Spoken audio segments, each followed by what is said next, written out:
Ang alamat ng bundok pulag, ang kaharian ng mga ulap at kaluluwa.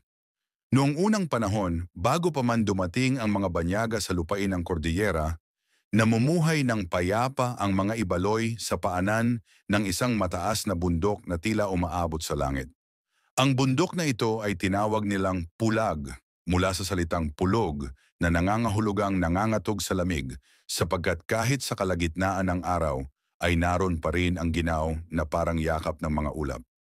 Sa ilalim ng bundok ay mga maliliit na nayon, tahimik at sagana sa ani.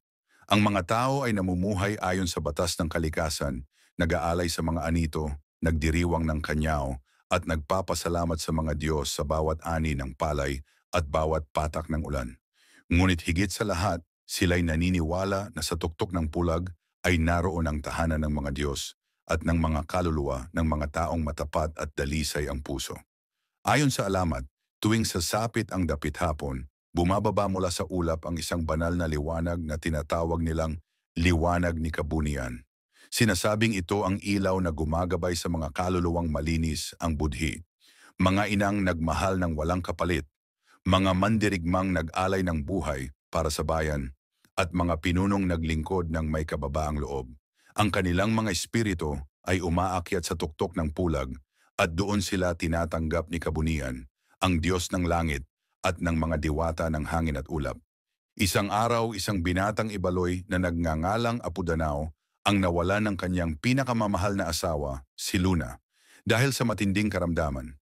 Dahil sa labis na kalungkutan, naglakbay siya patungong tuktok ng bundok pulag upang hanapin ang kaluluwa ng kanyang sinta. Habang umaakyat siya, naramdaman niya ang ginaw na parang yakap ng mga espiritu. Ngunit sa halip na matakot, naramdaman niyang payapa ang paligid. Tila ba bawat ihip ng hangin ay tinig ni Luna na tinatawag siya sa pangalan. Pagdating niya sa ulap, isang liwanag ang sumalubong sa kanya. Nakita niya si Luna, nakangiti, balot ng malamlam na sinag. Huwag kang malungkot, wika nito. Dito sa pulag, walang sakit, walang gulo, tanging katahimikan lamang. Ang mga kaluluwa ng matatapat ay binabantayan ng mga naiwan upang hindi sila maligaw sa dilim.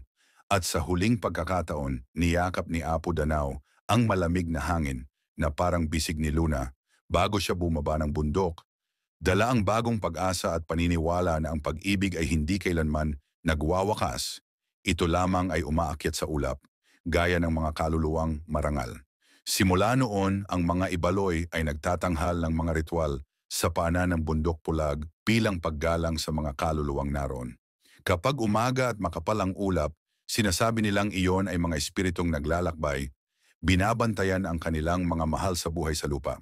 Ang dagat ng ulap na nakikita sa tuktok ng bundok ay itinuturing nilang simbolo ng walang hanggang kapayapaan, isang hangganan kung saan nagtatagpo ang lupa at langit, tao at Diyos, pag-ibig at kawalang hanggan.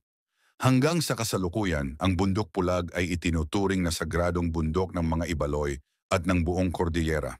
Ang bawat umaakyat dito ay pinaaalalahanang maging mapagkumbaba at marangal, sapagkat ang bawat ulap na kanilang tinatapakan ay tahanan ng mga kaluluwang dakila.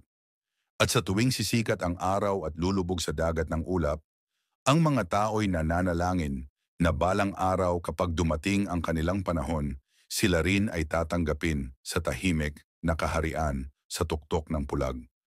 Maraming salamat po sa panonood mga kaistoryahan.